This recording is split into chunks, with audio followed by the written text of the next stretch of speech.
Hey there, welcome to the last class on Camera Raw. Woo! In today's class, we're going to see what we can do with photos once we prepared them and they're ready for saving. And we're going to see how to give them different sizes and different qualities depending on the use that we're going to give this photo at the end.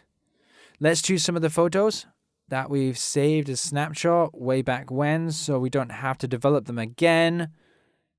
And I'm going to use this time to say that when we have a photo and we want to apply one of the presets that we've saved, like we saw in the last lesson, well, we just have to go over the photo we want to apply a preset to. We right click, and here we're going to get develop settings thing. And here are all the presets that we have saved in Camera Raw. Okay, so, well, the one we made the other day, Bluesy, this one gives us a photo like this one. And the black and white one with warm tone and grain would give us this one. And if we hit reset or clear settings, okay, we would have a photo like this one. So we don't need to go to Camera Raw to apply one of the presets that we've created, but we do need to go there to save the image and give it a personalized size for a certain use. I'm going to open some of the photos we've been working on throughout the course, and we're going to see what we could do with them once they're developed. In each photo, we've saved a snapshot. So what I'm going to do is go in each photo to that snapshot that we've saved when we were working on each photo. In this way, in each photo, we can see the development that we did without having to start from scratch. This is how useful the snapshots are. So we don't have to start from scratch whenever we open up a photo. There we have our photos with the snapshot that we saved in that moment. And now that we have our photo developed, we can opt to give it a cropping format that's a little different from the one that it has. And I can make a square photo. We're not talking about size here. We're just talking about format. If I want to establish a square format, well, I would save when I hit save image. It would save an image in a square format. If instead of a square format, I want a landscape format equivalent to the one of a television screen or a phone screen. So if I want this photo to take the entire screen of a photo without clipping, I would hit the 17:9 format. This way, the photo would take up the entire screen of a modern television or of a phone. Okay, so when I have the format that I want, let's choose the size and the quality. I'm going to tell it where we're going to save, as we saw back then. We're going to save it in the same folder from where it came from, and I'm going to choose a photo in a JPEG format. And I'm going to choose 3 qualities so that we can see later a comparison between one photo and another. So I'm going to start with a quality at 5. When would I use this? It's medium quality. Well, when we're going to show photos through a screen on the internet and we don't need that maximum quality. What we're interested in is that it could be more than the space that the photo takes up. So it's not like a high bite-sized photo, so it can circulate the internet with more speed. So I'm going to choose a quality of 5, and here in the size, we can choose either the long side or the short side, or the dimensions. Okay, so if now I can see that I'm going to be seeing this image on a screen, I'm going to be more worried about the long side of the screen. And here we're going to put in 1900, or maybe 1920 in this case. This will be the resolution of a full HD screen. Okay, and the resolution, it doesn't matter, as this is a value that's interesting if we're going to print the photo, but not really if we're going to see it on a screen. So this number is kind of pointless if we want to send this photo to devices and see it on a screen. So now we're going to put in the color profile. Back in the day when we were talking about improving the sharpness or the definition, we said not to use the output sharpening because we have no control over what it does on the photo. Anyway, an image for a screen isn't going to look better for applying this. Let's save, and the quality has moved. So we'll put it back at 5. And, well, here we can change the name if we want, and the metadata information that we want to go with our photo. We can tell it that we want all of the information or just the copyright information. Okay. Here we're going to hit save. And there we have a saved copy. Now let's save another copy with a quality of 7. And let's save a third copy with a quality of 10. Okay. We can mark the JPEG quality from 0 to 12. You'll see that it's not necessary to put it at 12 or to go to the minimum, which is 0, where we would get a very low quality photo. Even on screen or on like small screen, it would look terrible. Okay, so let's hit save and we'll go to see the 3 examples that we've saved. If, on the contrary, we want to make a large copy of the photo and we want to conserve the richness in like the gradients or the sort of colors it has, like in this photo here, well, we're going to, when we save, instead of choosing the JPEG format that compresses the colors and loses quality, well, we're going to tell it to save it in the TIFF format. In the TIFF format, there's no compression in the photo. The size will be the size of the original. We're not going to crop it. And the resolution, if we're thinking of printing, we're going to leave it at 300 pixels per inch. It's an optimal resolution for print or an offset, and it's enough if we're going to print in plotter or in injection technology, or in traditional chemical development even. There won't be any problems in any photo we print with this resolution, so we'll leave it there and we're done. Let's save a photo in TIFF. Okay, we're going to go on to save that image in a JPEG format with a 10 in quality and the same size, so we can compare these photographs. Okay. Well, this is enough on saving sizes. We could go on to making examples with the rest of the photos, but what we're going to do now is hit done.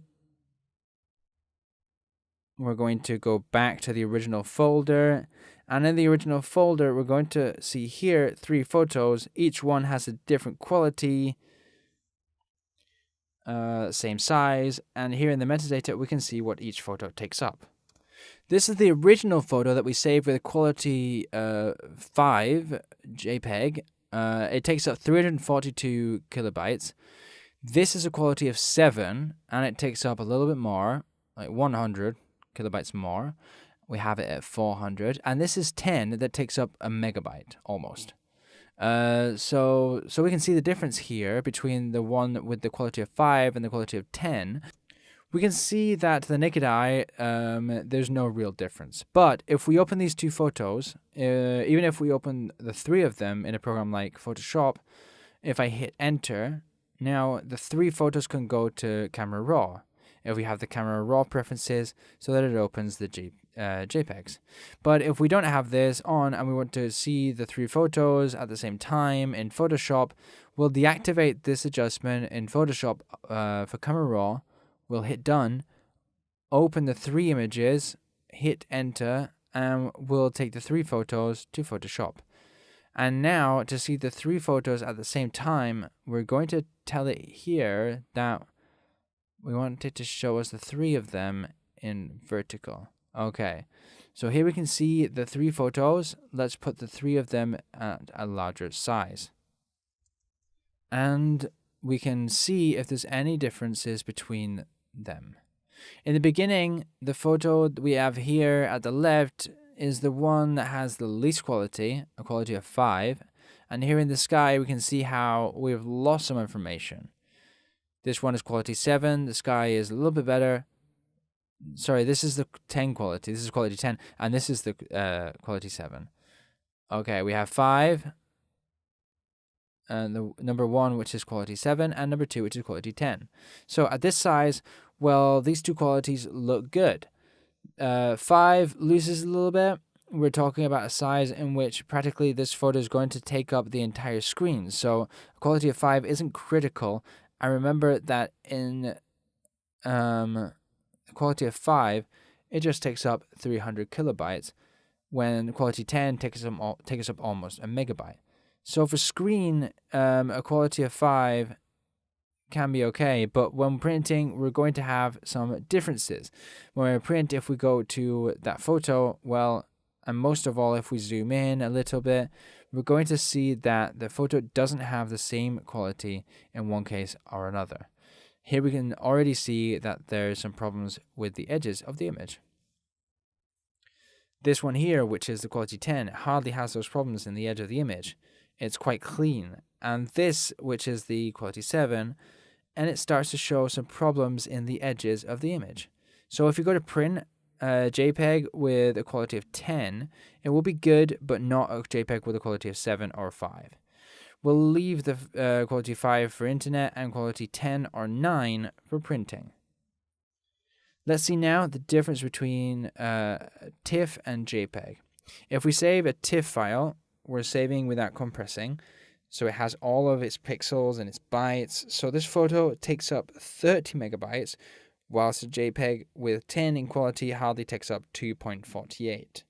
If we open both photos in Photoshop, we can see, as we did before, the quality of both photos. And here we would have to be very fine to see the differences. Let's zoom in at 100%, and we can look for the differences between the JPEG and the TIFF photo. It's going to be quite hard, though, if we try that.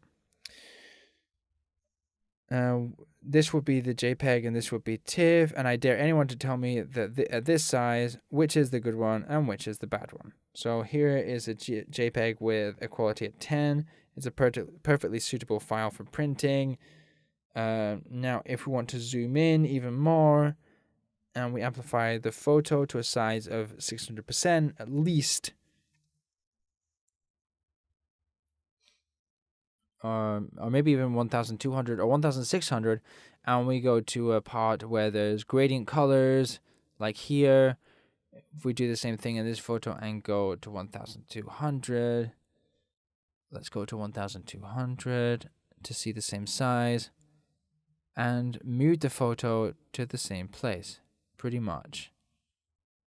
We're kind of around here, if I'm not mistaken. I think we're here. We're going to make this much smaller, and we're going to go to the same place in one photo and another. Now we're in the same place. Well, this is the JPEG, and here we can see the transitions from one color to another, and we can see that they're a little rougher. In JPEG, we can see that there are some squares, some movements from one color to another in a way that's a bit jerky, and in TIFF, that transition between one color and another is a bit more gradual. But of course, to see this difference, we've had to go to 800% or 700% of the image. So it's not really a difference that's going to make us discard the JPEG at all.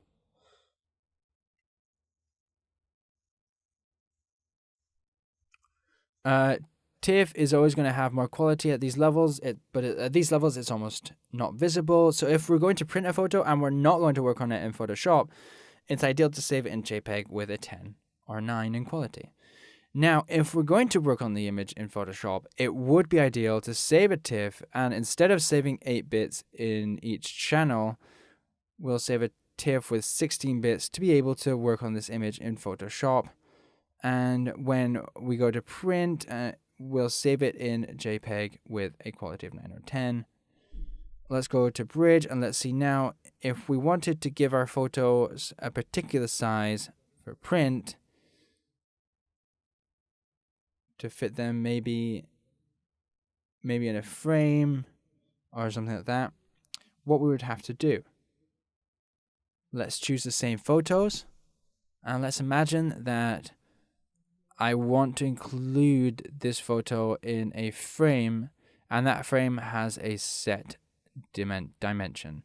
So if I don't make any crops to the image and I hit save as, we're going to see here, once we've chosen the format and the quality in the image size, when I tell it here the size of the long side and of the short side, I can select those dimensions in pixels or in centimeters.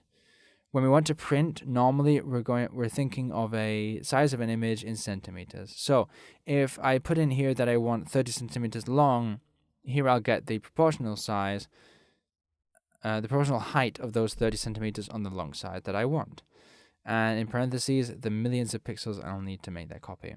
So this part here in the save options,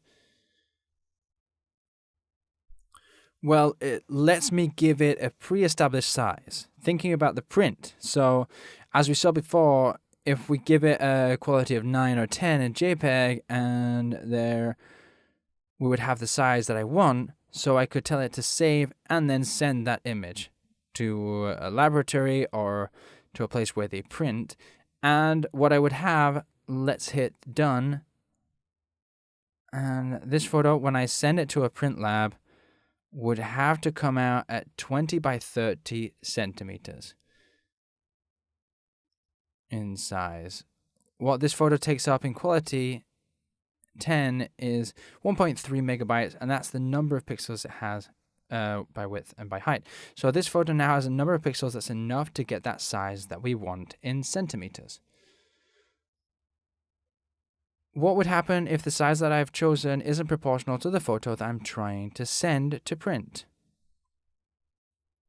Let's imagine in this case that I want to print this photo, and we do the same as we did before. We tell it here 30, and I get 30 by 20, and well, let's put in 25. I've got a frame as a present that's 20 by 25 centimeters, and when I put in 25 centimeters on the long side of the photo, I don't get 20 in the short side. And if I put in the short side 20 centimeters, I'm not going to get, when I put in here 20 centimeters, we're not going to get the 25 that I want on the long side. I get 20 by 30. Why? Well, because this photo has a proportion of 2:3. That's normal in most reflex cameras on the market. The corresponding proportion to the 20 by 25 centimeter size, that would be hypothetically the frame I'm going to use with this photo, would correspond to a proportion of 4:5. So first we're going to have to use the crop tool to give it the proportion that I want. Once it has the proportion that I want, I can save it with a size long side, in this case, of 25 centimeters. And as we can see here, the short side, in this case, the top one, comes out at a 20 centimeters size with that proportion. So it's always important when we're going to save a photo for print that we use first the cropping tool to give it the format that we want. And when we save it, we can choose the size. Size and format are not the same thing. Size is the number of pixels we need, and format is the shape, the width by height that the image is going to have. And the traditional image formats are these ones that appear here that coincide generally with most print paper formats on the market. So we would have to keep in mind these things when we're printing. Okay, well with this, we finished our course on Camera Raw. Woo, woo, woo, woo, woo. I hope you got something out of this and that you've learned a lot of things, and that, well, throughout these classes of the course, you've realized that it's not really very complicated to develop a raw file, because you thought it might be complicated. You were wrong. You couldn't be further from the truth. It's pretty simple, and it gives us a lot of stuff to play with in our photos. Alright guys, I'll see you soon. My name is Jared Swift, and I've given voice to this course for TubePad. Thank you for following this course. Bye.